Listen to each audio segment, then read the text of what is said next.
Hey guys, book explainer here. आज हम लोग बात करेंगे इकिगाई के first chapter the art of staying young while growing old के बारे में। क्या कभी आपने सोचा है तुम्हारी लाइफ की रियल वजह क्या है? सिर्फ सरवाइव करना, सिर्फ रूटीन फॉलो करना? जापानीज कल्चर एक बहुत ही ब्यूटीफुल आइडिया प्रेजेंट करता है, इकिगाई। उनके हिसाब से हर इंसान के पास इकिगाई होता है। कुछ लोग अपना इकिगाई डिस्कवर कर चुके होते हैं और कुछ लोग अभी भी उसकी तलाश में होते हैं।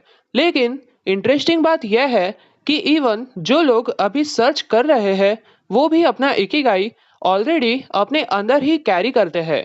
इकिगाई कोई एक्सटर्नल चीज नहीं है जो बाहर मिलती है, ये हमारे अंदर डीपली हिडन होती है।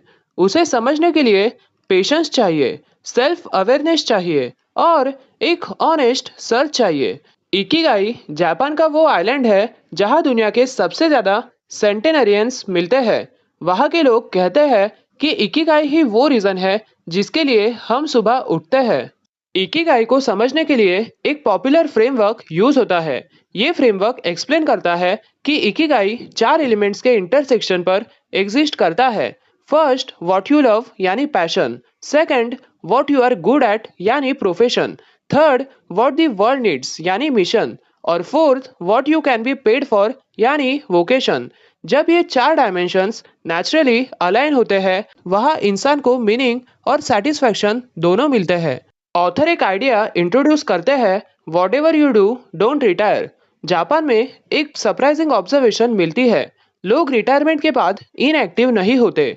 एक्चुअली बहुत से जापानीज लोग कभी ट्रूली रिटायर ही नहीं करते।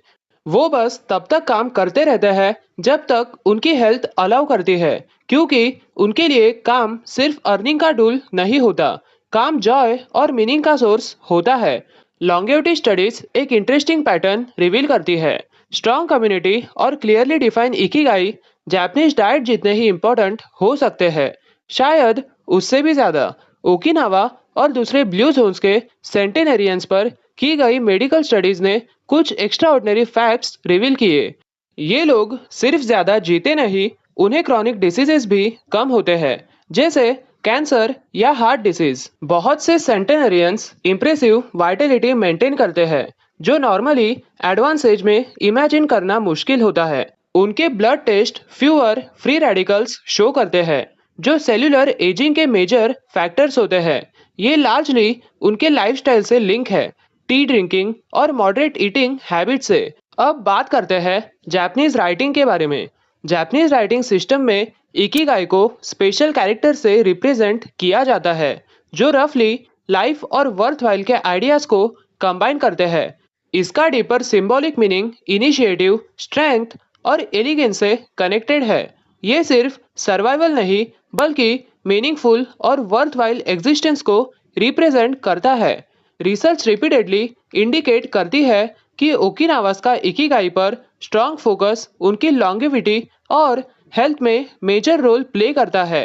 पर्पस उनकी डेली लाइफ का सेंट्रल एलिमेंट होता है। जापान का एक वाइडली फॉलोड रूल है, हरा हाचिबू, मतलब पेट 80% भरने पर खाना स्टॉप करना। ओवर ईटिंग बॉडी पर अननेसेसरी स्ट्रेस क्रिएट करता है।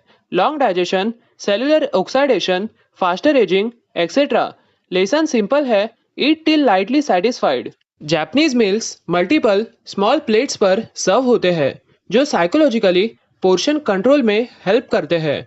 न्यूट्रिशनल स्टडीज शो करती है कि Okinawans comparatively lower calorie intake maintain करते हैं और healthier body mass index range में रहते हैं। ओकिनावा का एक डीपली पावरफुल कंसेप्ट है, मोआई।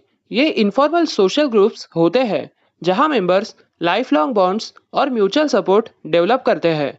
इमोशनल स्टेबिलिटी, फाइनेंशियल सेफ्टी और बिलोंगिंग सब स्ट्रेंथन होते हैं। चैप्टर 1 इसेंशियली एक फाउंडेशन सेट करता है। ये हमें इंट्रोड्यूस करता है पर्पस, लाइफस्टाइल, कम्युनिटी और लॉन्गेविटी के इंटरकनेक्टेड आइडियाज से। आगे के चैप्टर्स प्री मैच्योर एजिंग के कॉजेस और इकिगाई को प्रैक्टिकली कल्टीवेट करने के तरीकों को एक्सप्लोर करते हैं। तो गाइस, ये था इकिगाई का चैप्टर 1। अगर आपको ये वीडियो वैल्यूएबल लगा हो तो वीडियो को लाइक करो, शेयर करो, चैनल पे नए हो तो सब्सक्राइब करो और कमेंट में बताओ आपका इकिगाई क्या हो सकता है। मिलते हैं नेक्स्ट चैप्टर में। तब तक के लिए happy reading and happy learning.